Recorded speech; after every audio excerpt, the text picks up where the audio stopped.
எப்போ அந்த பாவன வேலை முடியும், எப்போ மதுரை மக்களுக்கு விடிவு காலம் கிடைக்கும் என்பதை மாண்புமிகு அமைச்சர் அவர்களை கேட்டு அமைகிறேன். இன்னும் சொல்ல போனால் போன முறை போகிற பொழுது அவர் வீட்டுக்கே போனோன்னு அவர் வீட்டுக்கே போனேன். அப்புறம் போனால் அவர் எங்கேயோ பங்களா கட்டின்னு எங்கேயோ ஃபார்ம் ஹவுஸில் இருக்கிறாருன்னு சொல்லிட்டாங்க.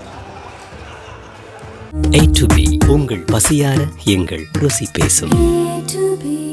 அந்த கோரிப்பேரம் பாளையத்தை பொறுத்தளவுக்கு எனக்கு வீட்டுக்கு போகிறது வர்றதுக்கு சங்கடமாக இருக்குதுன்னு என்கிட்ட தொலைபேசியில் சொன்னார். ஒரு அமைச்சராக இருந்தவராச்சே, சங்கடப்படக்கூடாது, அது போகிறதுக்கு என்ன வழி பண்ணலான்றதுக்கு நான் போனேன். மாண்புமிகு உறுப்பினர் செல்லூர் ராஜு. மாண்புமிகு பேரவைத் தலைவர்களே, மதுரை மாநகரில் போக்குவரத்து கடும் நெரிசலாக இருக்கிறது. 2 முக்கிய பால வேலைகள் நடந்து கொண்டிருக்கிறது.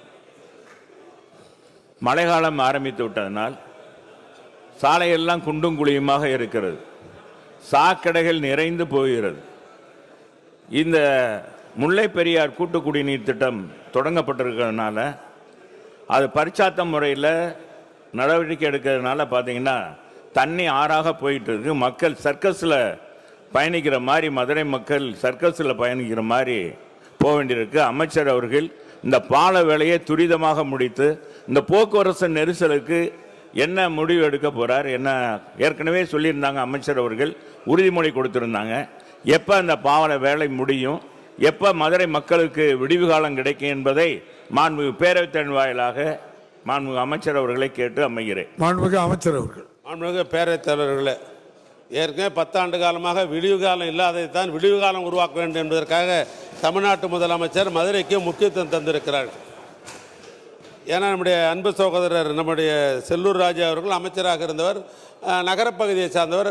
இன்னும் சொல்ல போனால் போன முறை போகிற பொழுது அவர் வீட்டுக்கே போனோன்னு அவர் வீட்டுக்கே போனேன். அப்புறம் போனால் அவர் எங்கேயோ பங்களா கட்டின்னு எங்கேயோ ஃபார்ம் ஹவுஸில் இருக்கிறாருன்னு சொல்லிட்டாங்க.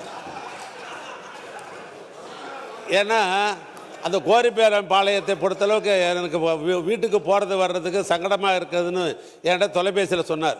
ஒரு அமைச்சராக இருந்தவராச்சே, சங்கடப்படக்கூடாது, அது போகிறதுக்கு என்ன வழி பண்ணலான்றதுக்கு நான் போனேன். காலை நேரத்தில் வாக்கிங் டைம்லேயே நானும் நம்முடைய மூர்த்தி அமைச்சரும் தளபதி 3 பேரும் தான் போனோம். அங்கே போய் பார்த்துட்டு வந்தோம். இப்போ இந்த பாலம் என்பது நீண்ட நாள் 100 ஆண்டு காலமாக கேட்டது. அங்கே பல பிரச்சனைகள். அழகரங்கிறது ஆற்றுல இறங்குற பொழுது மண்டகப்படி இருக்கிறது, அங்கே பாலம் கட்ட முடியாது என்று ஒரு பகுதி. இன்னொன்று நாம் வணக்கத்திற்குரிய நம்ம வணங்குகிற தேவர் திருமகனுடைய சிலை ஒரு பகுதி, அதுக்கு ஒரு குழு. இவைகளெல்லாம் பலமுறை கூட்டி நானே நேரடியாக பேசி பலமுறை பேசி மண்டகப்படியினுடைய அதனுடைய உரிமையாளர்கள்லாம் பேசி அவர்களை சரி செய்து, அதே போன்று நம்முடைய வணக்கத்திற்குரிய தேவர் சிலையை வைத்து அதையும் அந்த குழுவிடெல்லாம் பேசி இந்த கோரிப்பாளையம் பாளையம் என்பது கட்டுவது என்று முடிவு செய்யப்பட்டு முதலமைச்சருடைய திருக்கரத்தால் அதுக்கு அடிகோல் விழாவும் நடத்தப்பட்டு அந்த பாலம் நடைபெற்று கொண்டிருக்கிறது. இப்போ எப்பொழுதும் சில நேரங்கள் நாம் திட்டமிடுகிறோம். ஆனால் திட்டமிடுகிற பொழுது அது சில நேரங்களில் அது முறையாக 90% நடக்கும். சில நேரங்களில் பார்த்தா இயற்கை, நாம் திடீர்னு மழை வந்துடும், திடீர்னு புயல் அடிக்கும், கொஞ்சம் தள்ளி போகும். அந்த அடிப்படையில் இப்போ எங்களை துறையை பொறுத்தளவுக்கு கோரிப்பாளையம் பாளையத்தை பொறுத்தளவுக்கு ஜனவரி மாதம் திறக்கலாம் என்று திட்டமிடப்பட்டு பணிகளை இன்றைக்கு தொடர்ந்து செய்து கொண்டிருக்கிறோம். அது நீங்கள் நினைக்கிற மாதிரி உங்களுக்கும் நல்ல எண்ணம் இருந்தாக்கா அந்த ஜனவரி மாதம் திறக்கிறதுக்கு ஒரு வாய்ப்பு இருக்கிறது ஒன்று. இன்னொன்று என்ன நெரிசல் பகுதி என்று எடுத்துக்கொண்டோம் என்று சொன்னால் அப்பல்லோ மருத்துவமனை பாலம். அந்த அப்பல்லோ மருத்துவமனை பாலம் என்பது இந்த நவம்பர் மாதமே திறக்கலாம் என்று முடிவு செய்து திட்டமிடப்பட்டு இந்த பணிகள் நடைபெற்று கொண்டிருக்கிறது. எனவே இந்த 2 பாலங்களும் இந்த கட்டி